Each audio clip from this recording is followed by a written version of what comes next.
ตอนเช้ามันนี้ผู้ข่ามาน้ำพุงมันตะงอยเลยวันนี้น้ำแห้งเนี่ยมาเป็นน้ำแห้งเนี่ยมามันน้ำหลายนะน้ำท่วมหมดในบริเวณนี้น้ำทางสัตว์สลาขึ้นพังเลยไหมสลาลอยน้ำจนขึ้นหดพังหลังหนึ่งขึ้นพังน้ำสัตว์ขึ้นน้ำแห้งพอง่าย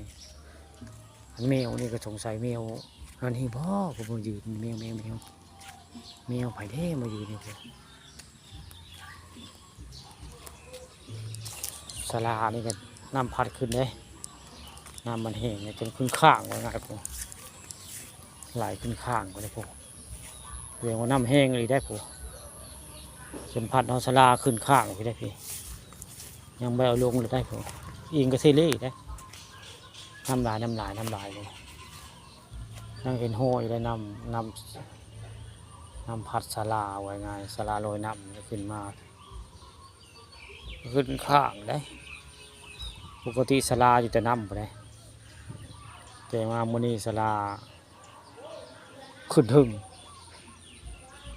เพราะว่าน้ำมันพัดแห้งไว้ง่ายขี้พงน้ำพัดสลาลอยน้ำขึ้นมาได้ตอนเช้ามันนี่บุคคากระพาเบิ่งสลาลอยน้ำขึ้นข้างได้ขึ้นพังจนเอียงเลยครับจนเอียงน้ำแห้งหลายน้ำหากระลดได้นี่บริเวณในพุงบันตงอยอำเภอตงอยน้ำลดได้ผู้ข่าก็เลยเอาภาพน้ำลดมาให้เบิ่งน้ำลดแล้วก็เห็นนั่นนี่แล้วนี่สลาลอยน้ำแล้วขึ้นมาอยู่ข้างพระเจ้ายังไปลงน้ำคือเก่าได้พอน้ำมันแห้งเมื่อกี้นี่น้ำมาแห้งนะน้ำมาแห้งพอสมควรเลยสลาจนขึ้นข้างพังได้เป็นใดเนาะนอนน้ำแห้งของน้ำนั่นแหละพัดขึ้นเสียงปากอัน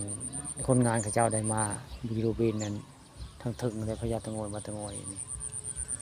นี่ครับเป็นเวิ้งว่างวันนี้ละน้ำพุงมาตะงอยน้ำลดได้มาน้ำลดได้จากน้ำเป็นหลายลดลงมาเลยปกติน้ำก็สิหลายกว่านี้เลยฝนตกเนาะ2-3 มื้อให้หลังฝนตกแห้งได้มามีน้ำลดแห้งแล้วมื้อนี้น้ำลดลงหลายแล้วบริเวณบ้านตะงอยอำเภอตะงอยแต่ยังภาพเห็นภาพศาลาขึ้นง่อยพังเนี่ยจ้ะเอียงกระเทเล่เนี่ยผมภาพเพิ่นยังเห็นอยู่ได้ภาพมันศาลาน้ำพัดขึ้นพังอันนี้คนโมเดลขึ้นน้ำพัดมันแห้งทั้งหน้าก็เป็นพระธาตุวัดตะงอยนี่จึงครึ่งผมพระธาตุวัดตะงอยทั้งหน้าสถานที่ท่องเที่ยวของวัดตะงอยเนี่ยไปกราบไหว้ไปขอพรฝั่งพุ่นคือเป็นพระธาตุได้พระธาตุบ้านตะงอยแหละที่เห็นจึงครึ่งอยู่ตอนเช้ามีบุคคาเอาภาพน้ำพุงแห้งบ้านตะงอยแหละนี่สาระเอียงก็เทเล่อยู่